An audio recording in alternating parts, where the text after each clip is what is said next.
अस्सलाम वालेकुम। मेरा नाम हफ्सा वहीद है। मैं कंसल्टेंट क्लिनिकल साइकोलॉजिस्ट हूँ। मुझे नफ्सियात के शोबे में काम करते हुए 5 साल से ज़्यादा का अरसा हो गया है। आज मैं जिस टॉपिक के बारे में बात करने जा रही हूँ वो है difference between anxiety and depression. यानी लोग जो हैं वो एंजाइटी और डिप्रेशन के नाम से तो फैमिलियर होते हैं, लेकिन इनमें क्या डिफरेंस है वो नहीं समझ पाते। तो आज मैं इस टॉपिक के बारे में बात करने लगी हूँ। तो सबसे पहले मैं बात करूँगी कि डिप्रेशन क्या होता है और डिप्रेशन में पेशेंट में क्या क्या सिम्टम्स आती हैं और उसकी वजूहात क्या हो सकती हैं। तो सबसे पहले इस पे बात करने लगी हूँ। तो डिप्रेशन में जो पेशेंट जो होता है वो पास्ट डिपेंडेंट होता है, यानी पास्ट इवेंट की वजह से पेशेंट जो है वो डिप्रेशन में सफ़र कर सकता है। यानी फॉर एग्ज़ाम्पल पेशेंट को किसी ने डिच किया है, उसके जो है वो बिज़नेस में प्रॉब्लम्स आ रही हैं, या उसकी लाइफ में कोई ऐसा इवेंट हुआ है जिसकी वजह से पेशेंट जो है वो डिप्रेशन में जा सकता है। यानी पास्ट डिपेंडेंट होता है और उसकी वजह से पेशेंट के माइंड में डिस्टर्बेंस आने लगती है। अब मैं बात करूँगी कि डिप्रेशन में पेशेंट की सिम्टम्स क्या होती हैं। तो जब पेशेंट जो है वो डिप्रेशन में सफ़र करता है तो उसमें डिफरेंट सिम्टम्स जो हैं वो शो होने लगती हैं। तो उस पेशेंट की नींद या तो डिस्टर्ब हो जाती है, नींद में डिस्टर्बेंस आ जाती है, स्लीप या तो डिस्टर्ब हो जाती है या तो बहुत ज़्यादा हो जाती है या बहुत कम हो जाती है, एपेटाइट या तो बहुत ज़्यादा हो जाती है या बहुत कम हो जाती है। इसके अलावा पेशेंट जो है वो अकेला रहना पसंद करता है, वो उसको प्लेयरेबल एक्टिविटीज़ में प्लेयर फील नहीं होता, उसको जो है वो वर्थलेस फील करता है, होपलेस फील करता है। तो पेशेंट को बहुत ज़्यादा गिल्ट्स हो रहे होते हैं।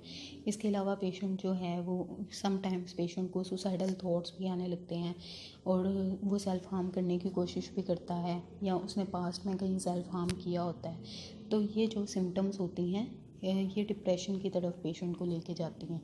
तो ये डिफरेंट कॉजेज़ की वजह से हो सकता है, यानी इसमें जेनेटिक फैक्टर्स भी आ सकते हैं, पास्ट स्ट्रेसर्स भी आ सकते हैं और जो है वो इन्वायरमेंटल फैक्टर्स भी आ सकते हैं, या पेशेंट के जो है वो चाइल्डहुड में कोई ऐसी चीज़ें हुई होती हैं जिसकी वजह से पेशेंट जो है वो डिप्रेशन में जा सकता है। अब मैं बात करूँगी कि एंजाइटी क्या है, उसकी सिम्टम्स क्या होती हैं और पेशेंट जो है वो कैसे एंजाइटी में सफ़र करता है और एंजाइटी की कॉजेज़ क्या हो सकती हैं। तो एंजाइटी जो है वो उसमें पेशेंट को फ्यूचर से रिलेटेड प्रॉब्लम्स आ रही होती हैं, यानी पेशेंट जो है वो फ्यूचर से रिलेटेड डिपेंडेंट होता है एंजाइटी में।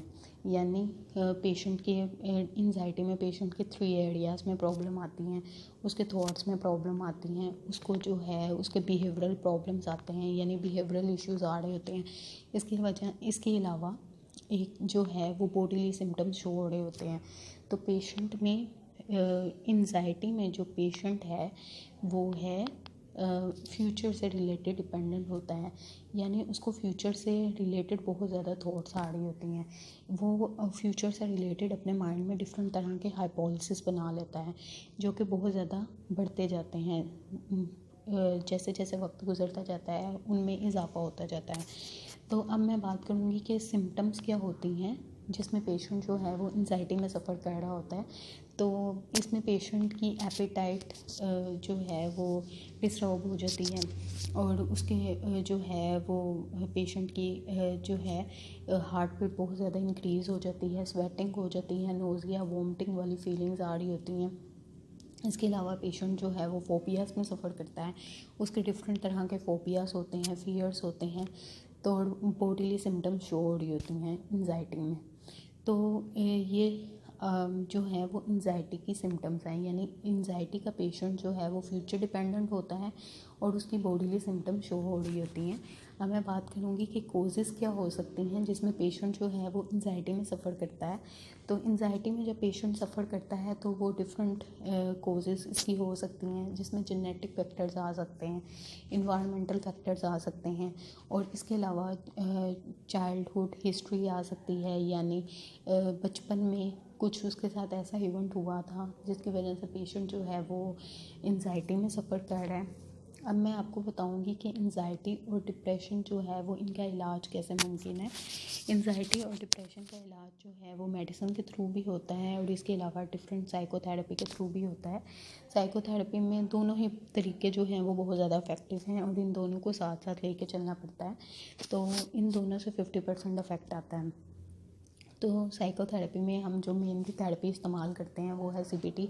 सीबीटी में पेशेंट के थॉट्स, कॉग्निशन, बिहेवियर पे काम किया जाता है, जिसके ज़रिए पेशेंट को डिफरेंट एक्सरसाइजेस बताई जाती हैं, पेशेंट को फिज़िकली एक्टिव रखा जाता है और उसको एक्टिविटीज़ में इंगेज किया जाता है ताकि पेशेंट जो है वो इन प्रॉब्लम से निकले। और साइकोथेरेपी के ज़रिए हम पेशेंट का ट्रीटमेंट करते हैं। अगर आप इस तरह की किसी बीमारी का शिकार हैं या इस तरह की किसी प्रॉब्लम में सफ़र कर रहे हैं तो आप हमसे कांटेक्ट कर सकते हैं, हमसे बात कर सकते हैं और अपनी अपॉइंटमेंट बुक करा सकते हैं। Thank you.